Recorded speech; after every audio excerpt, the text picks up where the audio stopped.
I think about honestly like Amazon coming out with like, now you can go see an Amazon doctor and now you can do all these things that are like replacing small business. But I'll tell you, I had to return something to Amazon. One of them got like, received and one didn't. 450 bucks. No human contact whatsoever. There's no way to reach them. The thing I love about our business and a lot of the other small businesses I know is that they give a right? Somebody does. You care. And so if it gets to you, it's gonna get solved. There are so many companies out there, especially now with AI coming into the mix, right? You don't know if you're talking to a person or a robot. You just don't Yeah. know. And you're absolutely right, Rick. If something makes its way to me, if it finds its way to me, you better believe that I give it. You better believe that I care. You better believe that I'm going to talk to somebody in my business to see how we can make it right. Hello and welcome back to another episode of the Blue is the New White podcast. I've got somebody super intriguing here with me. Love his mustache, as you can tell. I just told him that before the show. I had to say it again because it's so clean, man. It's so clean. Rick Miller, welcome to the show, man.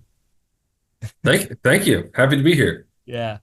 Yeah. No, I'm excited to talk to you. So for context for my audience, Rick and I met through a mutual friend, a couple months ago now already. It's Yeah. been a little bit, yeah, and had a great conversation about business and entrepreneurship, and we're kind of in parallel industries, but I'll let him kind of explain all that. But before we get into all the nuts and bolts, Rick, can you tell our audience what your superpower is? My superpower. Not usually talking about what my superpower is, but if I had to come up with that, it would be people. And that's what my director of ops is always telling me. That's what my wife's always telling me. And essentially I like people and I like finding that talent. That's probably what those folks are referring to. Um, Not everyone's been a perfect hire, but my team is just on all cylinders. And I think some of that comes from my background as a restaurant manager. You're managing a lot of people maybe don't want to be there, and and you gotta find those diamonds in the rough, or sometimes you gotta find people who maybe don't want to be there, but how do you keep them there? And then on the flip side of that, the clients, you know, it's not all like roses and daisies. Is that what they say? But I like interacting with them, and a lot of how I started this business was based off of that, my ability to engage with an owner and talk restaurant finance. So yeah, in summary, people. Awesome. Okay, so we're going to dig into that, and I want people to kind of understand where you're coming from when when you said this stuff in context to what you do. So why don't you kind of tell us what it is that you do now, and a little bit about what your background is? For sure. So I own RLM Hospitality, and we are a restaurant consulting firm that specializes in accounting and prime cost management. And so what that is that we run the books for clients and we partner to a few different technologies, mainly Restaurant 365 for accounting and back office. And then we also do everything on that ingredient and labor side of things, which we call prime cost. So sales, COGS, and labor, because restaurants can make a lot of money and they can lose a lot of money. And so we're on the side of making it. And that's the service we provide. My background is as a restaurant operator. I started in the business as a teenager, as a cashier and busser, uh, and kind of worked my way up. At 20 years old, I didn't really want to go to college. I went for a year. I wasn't so interested in it. Didn't really have the attention span for it. So I sold my car. I was living here in Arizona, sold my car, got an Amtrak to New York City, had like 2,500 bucks. And by one way or another, I met someone who introduced me to Chef Tom Colicchio's restaurant, and I started working there and kind of just, I was there in a food runner capacity, and then I ended up in management and did that for a number of years. Uh, Always had the entrepreneurial itch. but I had a little bit of, just trepidation about opening a restaurant. Everyone was always like, "You're great at this. Do you want to open a restaurant?" And I didn't.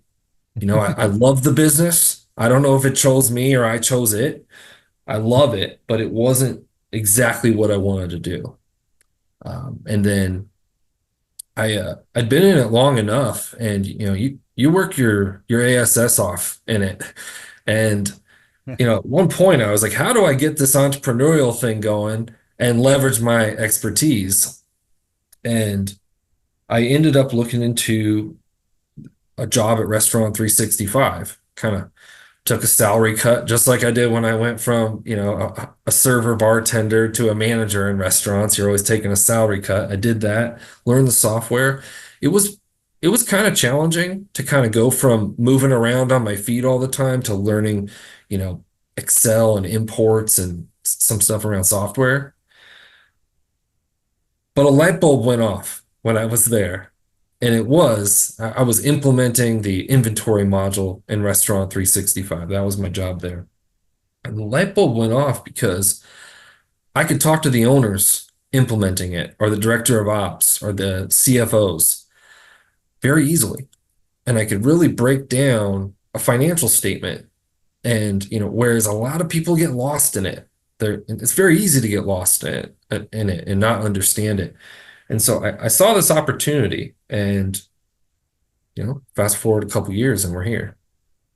Oh man, that's awesome. Okay, so for the listeners out there and the viewers out there, I asked Rick to come on the show for a few reasons. So, number one, he comes from an industry that a lot of you guys out there serve, right? Those in the HVAC space, those in the refrigeration space, those in the kitchen equipment space. You guys are in restaurants all day long. So I think his perspective is a very, very valuable one. So that's number one. Number two, after my conversation, excuse me, after my conversations with Rick, it became very evident very quickly that his superpower is in alignment with exactly what he said, right? Which is people.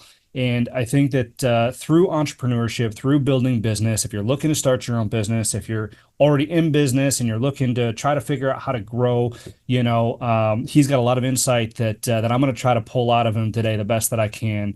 So those are the reasons why I asked Rick to come on the Blue is the New White podcast. I think he can add a ton of value to some of the things that you guys are doing out there.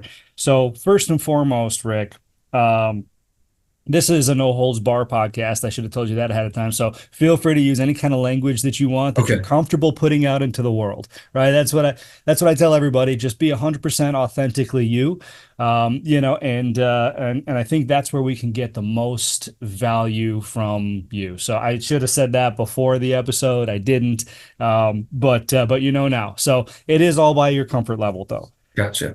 I want to jump right into your superpower because this is wildly valuable, and I'm so glad that you said that, right? Especially in these industries right now, as blue collar business owners, skilled trade entrepreneurs know, it is so difficult to find good talent. And I know that this is the same in a ton of different industries too. This is the talk of it right now, especially in this space and finding the right people for your organization. We'll start there. Before we talk about the client piece, we'll start with the finding the right people for your organization because it is so, so important. So I'd first like to know from you, like, what do you think? And I'm going to ask hard questions. I Yeah. don't ask easy ones, right?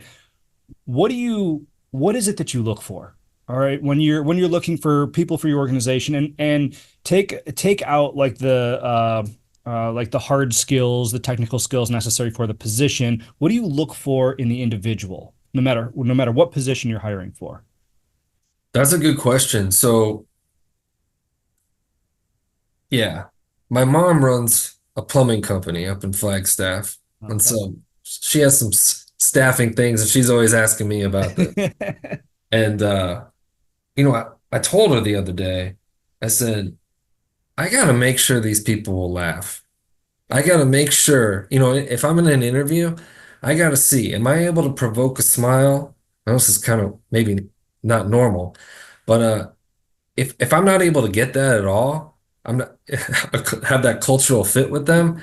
I don't want to have an interview, a second interview. And we're a smaller business, so I'm usually doing first interviews.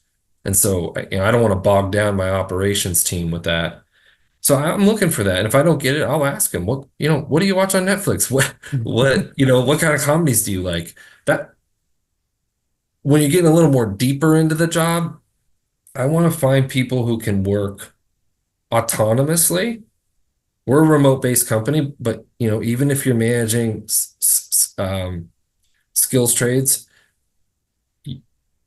they're going to be working autonomously, right? Yep. You want to make sure that I want to get that feel that they can do that, and they want to be challenged as well. So, what exactly am I looking for in those people through the conversation? I'd have to think through those questions, but I really want to find if people they're motivated by the type of work, by the language they use. I like that. So I really love the first thing that you said. I really love that you need to make sure that they'll laugh. That is not an answer that I've heard before on this show. And Rick, we've done your episode 184. I've interviewed 184 different people. Not one person has said that they want as the first thing they look for that they want to make sure that they'll laugh. But I think looking at my own culture, I mean, that is so important, right? We have a value here. Actually, I'm about to unroll it next week, and your episode's not going to air for a few weeks, so I can say this. But we're just rolling one out called "Enjoy the Journey," right? Because we have these other five values that are conducive to communication and hard work and challenge, kind of some of the things that you've mentioned. However, there's one piece missing, and it's that we go around and we banter and we laugh and we make fun of the work, right? We make the work fun. And because at the end of the day, I think that there's a certain importance that comes from being able to enjoy what you do and who you do it with, right? 100%. Yeah. So and that's exactly what you're speaking to is being able to find people that can laugh with you and not take life too seriously. Yeah. Yeah. All Yeah. right. You don't want them to just be comedians. That's not what I'm saying. But yeah, you want to be able to have culture, right? And when you have that, and like our first core value is relationships. It's kind of this equation. I'm really big into these core values, and I hope everyone in the company feels like I do about them, but I'm sure I never know if they think I'm just like it's kind of fluffy but I think they know I believe it. But it's relationships is first. That's all around, it's the clients, the team, everyone. And then it goes into process. We got to have clear processes. Mm. We use task manager boards that have daily, weekly, monthly. It's updated daily. It resets daily. That's not what I'm really good at here. I have a partner here who I hired to really kind of help me build those processes. And then that equals efficiency. That's why clients want us. So we're Mm. making them more efficient. We're very efficient. And that equals high performance, which we just call performance. And that's interpreted a lot of different ways here, related to hiring. I try to pay people at the upper end of the pay scale. I'm never trying to lowball, because I want the best I can afford. And so I'm going for that. I also want them to have a great quality of life. So I'm trying to, we're rolling out a 401k, and we're, going to be in our third year of business. I'm really proud of that. Um, we're we have other benefits. You start with us, you have 4 weeks paid off. You have full calendar control. So you could do more than that as long as you handle it. So that performance is about kicking ass when you're here and enjoying your life when you're not. But that's also supposed to be for our clients, you know, owners, operators. It's a tough business for everyone down to the dishwasher in restaurants. We want to deliver that as well. How do you do that? Transparent financials, giving them action items on how to get better numbers can lead to all ships rising with the tide. Yeah. Love that analogy too, by the way. All ships rise with the tide. I think it's super fitting for what you have here too. And I really like that you kind of walked us through your values there a little bit because I think that that's very important in building a team as well. So around culture and around values, have you ever made a bad hire, Rick? Oh yeah. Yeah. How did you recognize that it was a bad hire and what'd you do about it? Oh man, what is it with hire slow, fire fast, right? All right. Um, yeah, I've been before I started this business, I was managing. So I've been hiring and firing is part of that too. Most of my work life. In this business, it's been buck stops with you, right? So in this business, it's way more apparent, and you got to give people an opportunity to prove themselves. Um, I've learned not to fall in love with the resume, but I can still get stuck there. Um, when I have done that, it tends to be that individual might find themselves at a not on the same level playing field as the rest of the team. I've made that as a mistake, thinking somebody can kind of come in, not know how we do things, but not necessarily have that leadership position assigned. So they're coming in as a, operations analyst, but I want them to be above that, but I didn't give them the operations director title. And so I found myself in a challenging place there and, got to cut the cord quick, because it can destroy your culture very quickly. And, try also with a smaller company like mine, we've got a team of, uh, we've got a team of 11 in operations. So they're delivering to clients. But I've tried to build the sales department, had to hire and fire quick on that. Yeah. So I've tried to have a marketing person, hire and fire quick on that. So that those have been more challenging as building up the other areas of my business rather than the client side of it.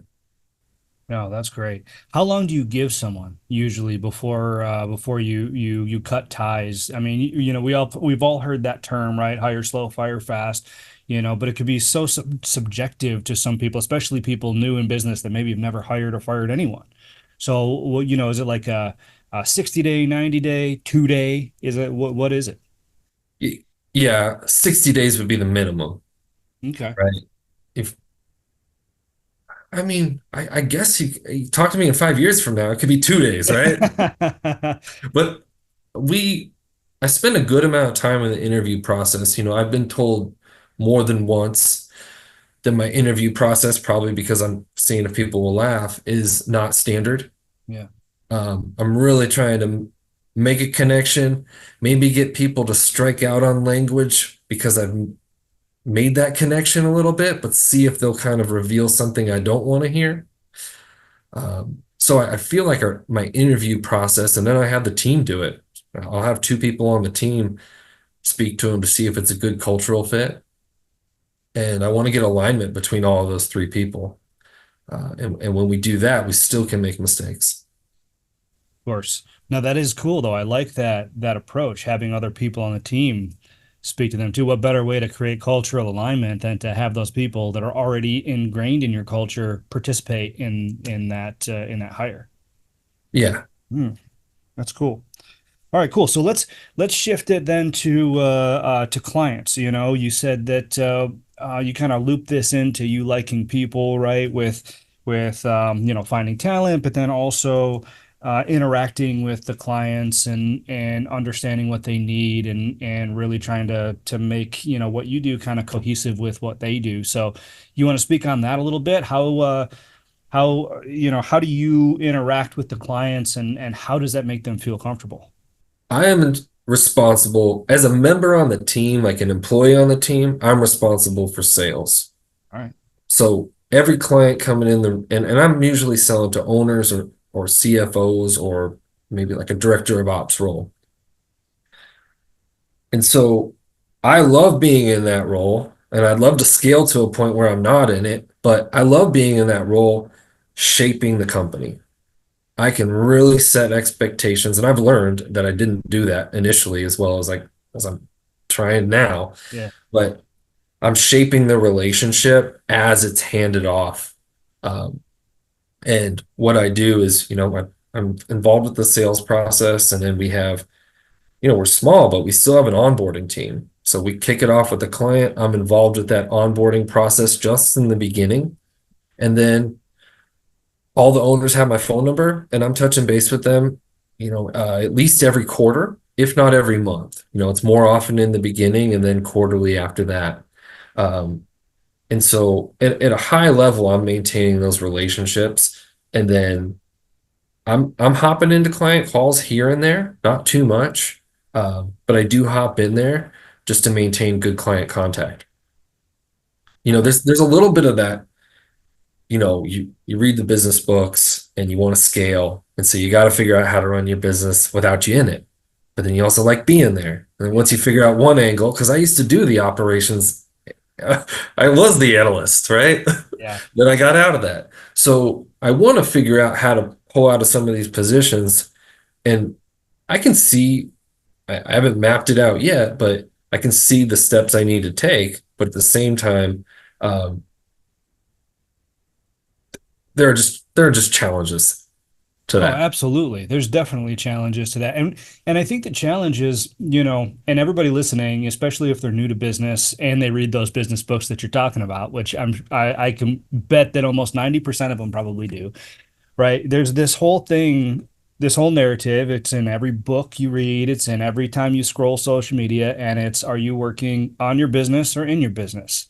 Right? Totally.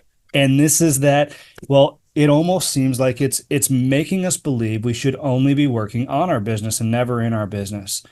And I think it takes, you've got some incredible self-awareness. I'm starting to pick that up, from this conversation too. But I'm like you, right? I mean, I started my business uh 15, 16 years ago, right? And you have to work in the business, especially when you are the business. There is no other option. Yes, you could go to VCs. Yes, you could, get investments. Yes, you could give away a big chunk of your business and then, have an influx of cash that you do, hire people. And but that's not conducive to the industries that 90% of small businesses that start, right? 90% of small businesses that start are the owner, and the owner needs Yes. to work the business. And the question then becomes, well, at what point do you start to step aside? What duties do you delegate? What do you start with? Right? What happens if it doesn't work? Do you take it back or do you try to give it to somebody else? I mean, these are the questions I think that people have in their head, Yeah. that are like, oh man, I'm so confused. I should be working on my business, but I'm stuck in my business and now I'm down in the dumps because I'm not doing it right. That's good. I don't have these discussions all the time because so many small business owners, I was in Vistage for about a year. Um, I was saying earlier, I like to test something out for a year, just dip my foot in the water. And it was awesome. I made really great business contacts there, and some of them are my friends, and I try to make sure I'm seeing them every, once a quarter. But one reason I left is I was in the 1 to 10 million group, but most people were 2 million or under. Yeah. And the million or under, that was probably the majority, Yeah. probably Mhm. five of the six. And I could see them being stuck. Liked them, loved them, but I could see my company's called RLM Hospitality. Those are my initials. But RLM isn't performing. I don't perform as well as the people I can get in these places. So the positions I've hired for, those people can do better work than I'm going to deliver.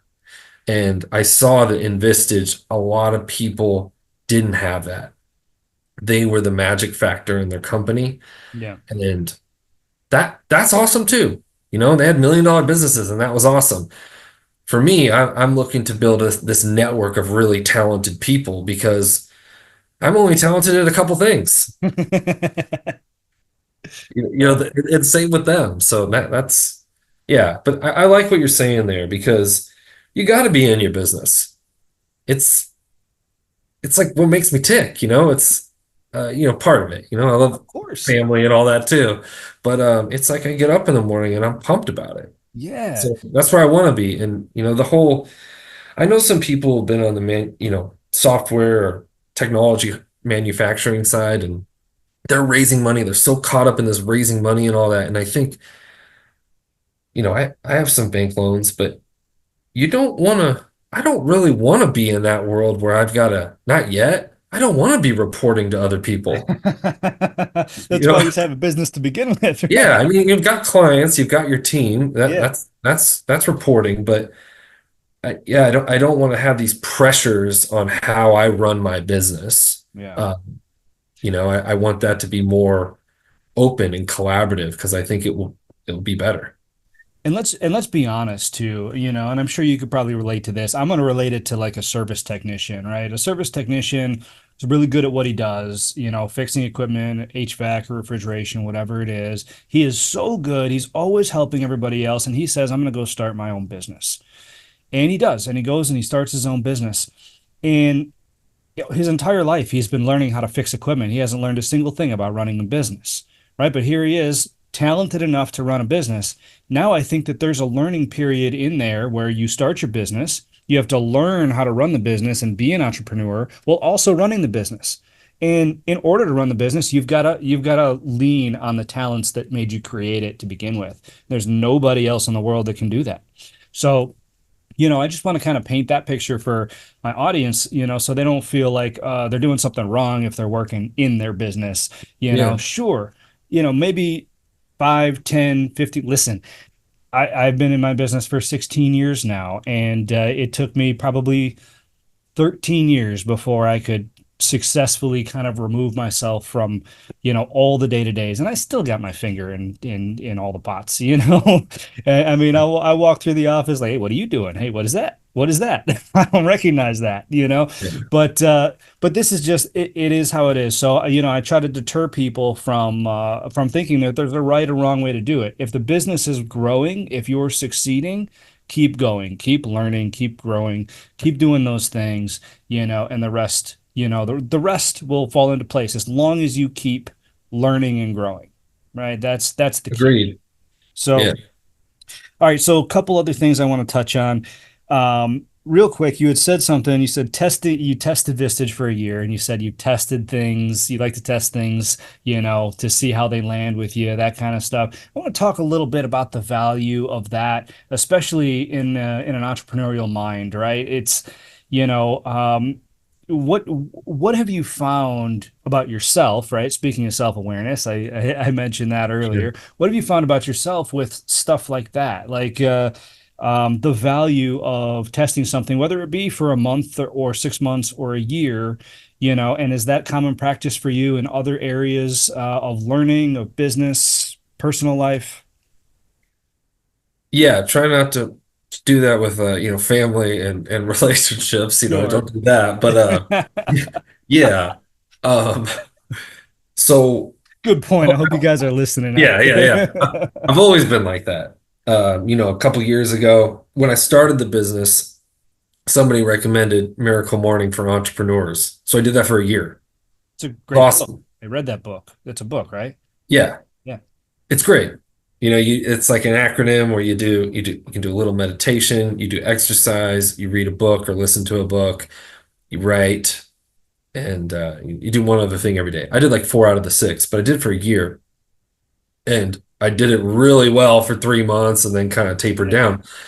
But nowadays I still do some of those pieces. I woke up to, I try to exercise you know, I try to exercise 4 days a week, but I'm doing that. I listen to my books. I did some deep breathing this morning. Some days I journal, some days I don't. But you know, just kind of adventuring with new parts of yourself. When I was younger, I did that in a much bigger way. Like I said, bought a one-way ticket to New York City. Yeah. You know, I did a few years later, I bought a one-way ticket to Peru. And I stayed down there for a couple months. So I just think I know that doesn't apply as much to business, but just trying new things, trying a new diet, trying a new exercise program. That's always been really helpful for me. It gets me excited. I can kind of want to chase shiny things.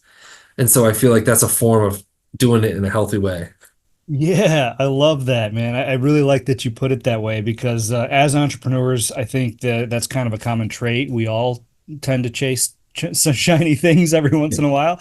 We're always going for that new thing, and we love to build, right? And this is great. I'm getting a lot of insight out of what you're saying because what I'm hearing from you is it's like it's a discipline, right? It's well, let's call it this. It's an initial discipline to learn more about yourself, to understand, what you can adopt into your daily routines or your life that can help you in the future. But without putting that pressure on yourself to like, you have to do this thing every single day for the rest of your life or for 10 years or 20 years, you know, or something like that. Yeah, But you're finding those little things in each one of those that work and then adopting those ad hoc. And that's what makes you you, right? 100%. Yeah, I won't stick with most of it forever on a very regimented cycle. It's not my personality, but I kind of go in and out of these things. And they, yeah, I might have something that's new and I'm doing that and I'm really focused on it, but then I'll take little pieces of that over time. And I think, yeah, it works. It works. How about That's that? cool. Yeah, I can tell. I can tell. That's great. All right, I want to shift the conversation. We've only got a few minutes left, maybe about 10 minutes or so, but I want to shift the conversation just a little bit to kind of back in your restaurant management days. This is going to be for my listeners who are in the HVAC, refrigeration, or kitchen equipment space, or even plumbing or electrical, and they do it for restaurants, because I think your perspective as a restaurant manager who probably, and I'm assuming here, so correct me if I'm wrong, but have probably dealt with several of the vendors and things like that that come in, probably, made those calls and, critiqued those repairs Yeah. and made sure that was all done, right? So I want to know from you in your restaurant with your restaurant goggles on, what makes a good facilities maintenance vendor to you? Plumbing, mechanical, electrical, HVAC. Oh man, I'd say it's going to be that relationship side of it, right? I Okay, mean, cool. obviously you want somebody who's coming, be able to come quickly, right? I'm sure everyone's going to say something like that, but somebody who can explain what's going on to you and be pretty clear about that. Um, I mean, honestly, I'm thinking these core values. Yeah, Efficiently get yeah, through it. yeah. Funny how that Yeah, works, huh? Full yeah, circle. yeah. Um, but yeah, mainly that's what I want. Somebody who can be, speak to me in a relatively professional way and kind of let me know what's going on. I feel a little more comfortable with it and get the job done. Awesome. No, I love that. Where does price play in when you talk about relationships? And I asked this question for a reason. Let me give you a little context. So in this business, as you may know, we work with several third-party work order management platforms, right? Hmm. And it seems like there's starting to become a shift where a lot of this stuff is becoming a little bit more transactional and a little less relational. And from that, from specific, not from everybody, because there's plenty of us that still value those relationships and want those relationships. But you know, um, when price comes into play, how important is that against the relationship? At what point do you look at price over relationship, or however you want to answer that question? Man, that's a tough one. And I will Yeah, say that restaurants and most people will err on the cheapest possible option, sure. right? And my company is not the cheapest option. So a lot of what we offer is a bookkeeping service, right? It's overseen by accountants. And so but it's premium. It's not outsourced. And so we're up against a lot of people who will offer a price that's a third of ours, maybe a quarter of ours. And they just deal with someone in the Philippines. There's no contact really. There's no real system to it. Just like in your field, it could be very low quality work, very entry level people coming, and it's cheap, but they're not getting the deliverable. And yeah, that's part of me being in a sales role is actually expressing that. And I think about this a lot. I'm kind of glad this came up because I think about these. I think about honestly like Amazon coming out with like, now you can go see an Amazon doctor and now you can do all these things that are like replacing small business. But I'll tell you, I had to return something to Amazon and one of them got received and one didn't. And it was 450 bucks. No human contact whatsoever. There's no way to reach them.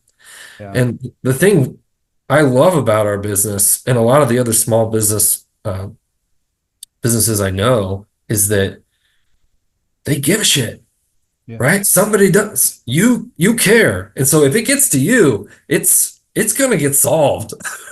Hopefully it doesn't, but you care. And a lot of small businesses like that. I mean, a lot of the circle I'm involved with. And so I think that price is always going to be a challenge to compete against those discount bargain basement providers, but we will should be always be able to stay in business because the value is there. Yeah.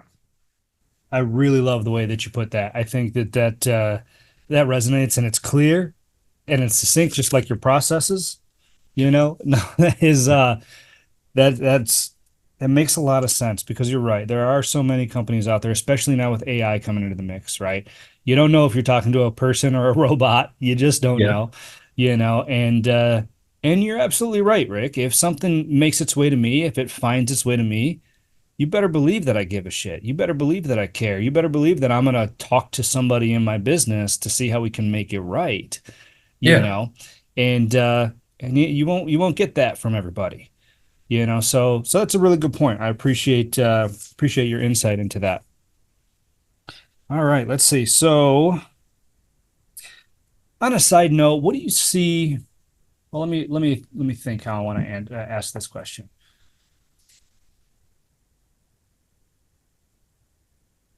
All right, so from a restaurant perspective, right, with what you do now, what do you see as the economic outlook for the hospitality industry in 2025? And I know this is a loaded question, so you don't Sure. have to give me all the statistics, but I'm just curious from an economic standpoint, what you see rolling in 2025, spending up, spending down, more relationships, less relationships. What do you think? Yeah, that's a loaded question, right? Because you can find support for anything you want to believe, right? Right. Um, I think 2025 will be favorable. Okay. And I think the restaurants have gone through some serious and a lot of businesses, serious challenges in the last 5 years. And I don't want and I don't believe those are going to be get any more difficult. A lot of those challenges have been, solved or businesses weeded out. Um, and the ones that are weeded out, honestly, probably shouldn't be there. So I have heard, some numbers about some declining, sales numbers in full service restaurants in Arizona, but I just went to a hospitality summit with some great, local Arizona-based business leaders, and they're bullish. And I'm seeing we work with a lot of groups that we specialize in like 3 to 15 units. They find what we do the most valuable because they're growth oriented. So a lot of our groups are opening stores. I've got, one Arizona group right now is opening, they've got 6 leases signed right now. I've got one in California, very difficult market to be in. They're opening a new store in January. So a lot of expansion. That's kind of on a side note too. Like we've had to realize what kind of clients make the most sense for us. In the beginning, you're building something. So it's like, I'll take what I can get and figure it out. Oh yeah. And, Whose and we toilet needs have cleaned? Yeah, we have the small mom and pop, and we have enterprise Jack in the Box chain. And we like working with them all. I have kind of that like love in my heart for the smaller guys because that's where I came from originally. But it's that group that has been sophisticated enough to get to a point where growth of multiple stores is on the horizon, is what we focus on. Awesome. Well, I appreciate that insight. I know I've gotten that question a lot, so I thought you'd be a good person to ask. And that's good. That sounds promising, and of course, I totally understand the Arizona market as well. Obviously, I'm here, my headquarters is here, and it was a hell of a summer, man. And I got to say, I saw how much restaurants spent this summer, specifically with what, 120 days over 100 degrees. Yeah. Like, everyone just wants a break, man.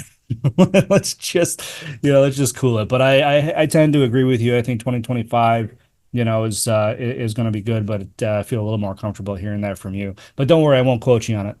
Uh, but anyway, listen, we're right in the corner here. We're going to move to close. I do have one more question for you. It's something I like to ask all my guests, but if there was, and you can take a minute to think about this if you want, if there is one piece of advice that you would give to blue collar business owners, however you want to look at it, out there to help them run their business, scale, grow their teams, or just find balance, in their life with their business, what would that advice be? The first thing that comes to mind, which I don't know if I thought about it longer, if this would be my answer, but I would say for me, I have had some inflection points of stress even before I owned a business. I'm passionate about what I'm doing. Mm. Um, and finding a way to manage that it's not affecting your family, which I've been guilty of, uh, affecting your team. I'm less guilty of that because I can put on that show. But finding some ways to do it, and that could be meditation, exercise, hunting, camping, those kind of things where you can get that, really if you can kind of find something that's more regular, not like the vacation, so, because you can't take those all the time. But that, I know that's maybe not your standard bit of advice, but I think even from before I started this, it was stressful because I took a loan, I'm going out on my own, some big moves. And I'm not an expert at that, but I think the more I get a handle on that, the more I feel like we're cooking with gas. I love that, Rick. I really like that you went that route with it and the stress management because, as you know, that's so important, as an entrepreneur to be able to manage. And there's a plethora of ways to do it, but I think you hit the nail on the head is find it, right? And this ties right back to a lot of the stuff that you had already said, right? Which actually, kind of looking back, it looks like maybe some of that was also finding ways to deal with the stress, right? The miracle mile, Yeah, deep breathing, meditation, journaling. I've gotten into cold plunges lately. I guess I'm a masochist. I don't know. People tell me like, why the hell would you do that? But you know what? It helps me. It calms me. It cools me. And you got to try things. You got to get out there and you got to see what recharges your batteries because, if you run on empty too long, man, it's not good. Then you miss the whole point. for sure. For sure. Awesome. Well, Rick, thank you so much for spending your valuable time with us today. Where can people find you if they want to get in touch or if they want to reach out so you can help them with anything that you're currently doing? Yeah. Our website, rlmhospitality.com. You can email me, rick at rlmhospitality.com. And you can find us on LinkedIn, things like that. But I think that's the best way to kind of figure out more. Perfect. Yeah, All right, great. Well, Rick, thanks again. I know you're a busy guy. I just appreciate you kind of sharing some of your wisdom with my audience and with me today. So if we don't talk, best of luck. And until next time, my friend. Thanks for listening to the Blue is the New White podcast. Be sure to subscribe to get the latest episodes. For more, please follow at Josh Zolan on LinkedIn, Twitter, and Instagram. Or visit us at blueisthenewwhite.com, where we create success, not debt, and build blue-collar heroes.